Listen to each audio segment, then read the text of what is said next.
In this video, we will study about the meiosis. So let me start. What is meiosis?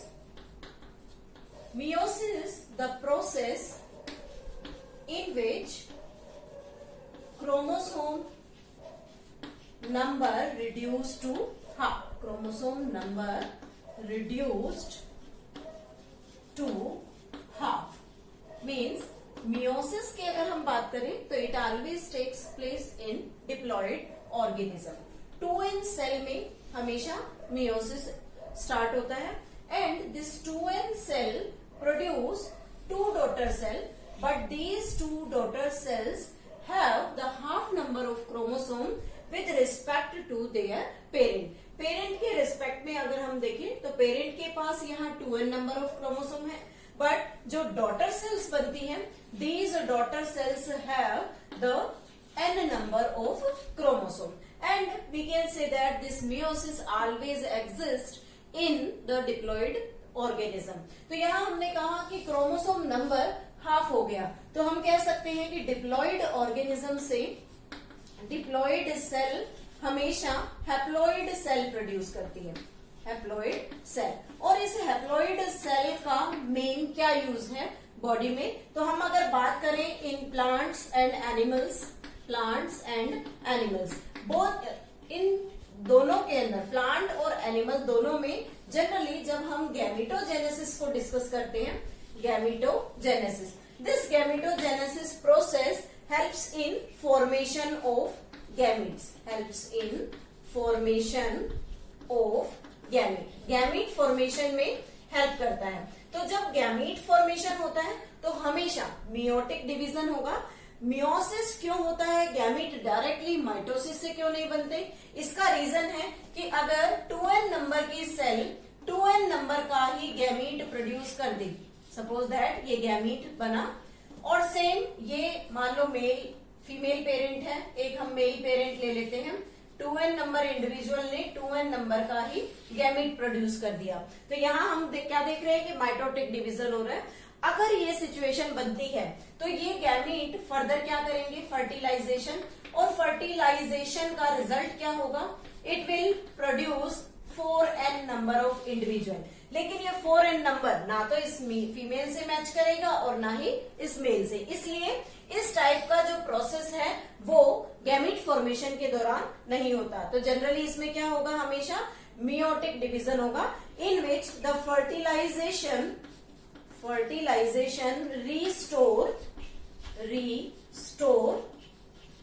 Diploid condition. Fertilisation वापस से diploid condition को restore करता है. How कि 2n number individual ने nn number के gamete produce किए.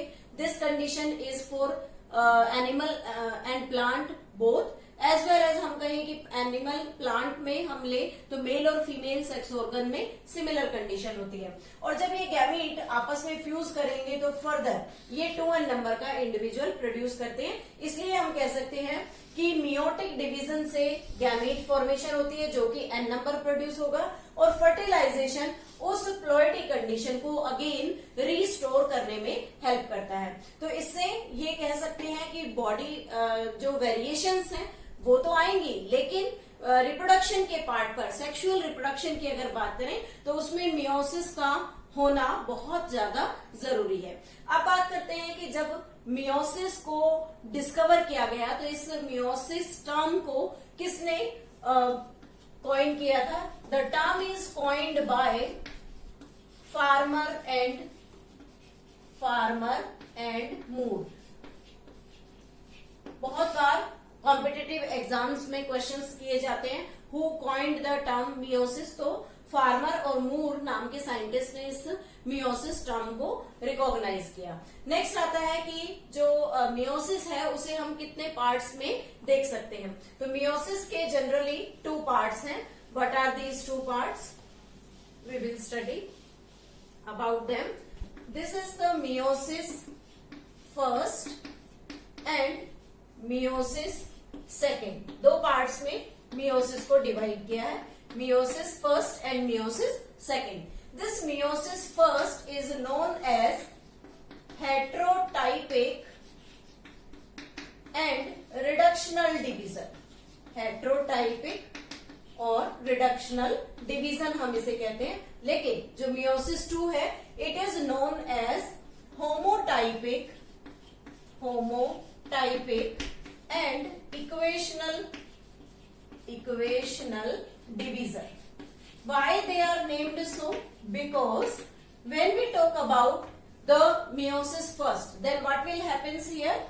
The 2n number of individual undergo meiosis first. This is meiosis first. It produce 2 daughter cells and these 2 daughter cells consist of n number of chromosome. तो अगर ploidy के respect में देखें तो parent के पास 2n number of chromosome थे, but जो डॉटर सेल्स बनी उन डॉटर सेल्स के पास only n number of chromosome है। तो यहाँ प्लॉइडी रिड्यूस हो गई है, इसलिए इसे हम क्या कहते हैं? रिडक्शनल डिवीजन कहते हैं। हेट्रोटाइपिक क्यों कह रहे हैं? बिकॉज पेरेंट और डॉटर सेल दोनों के पास जो क्रोमोसोम का नंबर है that is different. Parent has the 2n number of chromosome and the daughter cell has the n number of chromosome. So it is known as the heterotypic division. Next बात करते हैं meiosis second में, जिसमें हमने बात की homotypic and equational division. Now what will happen here? This is the daughter cell which is produced from the meiosis first. तो ये जो सेल है इसको हमने यहाँ पर आगे कंटिन्यू किया है।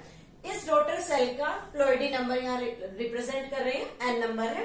तो जैसे ही ये जो एन नंबर सेल है, जब ये मियोसिस सेकंड स्टार्ट करेगी और कंप्लीट कर लेती है, then it will result again the formation of 2 daughter cell, but both daughter cell consist of the same number of chromosome in respect to its parent. Parent की cell के पास भी N number of chromosome था और जो daughter cells बनी उनके पास भी एन नंबर क्रोमोसोम है।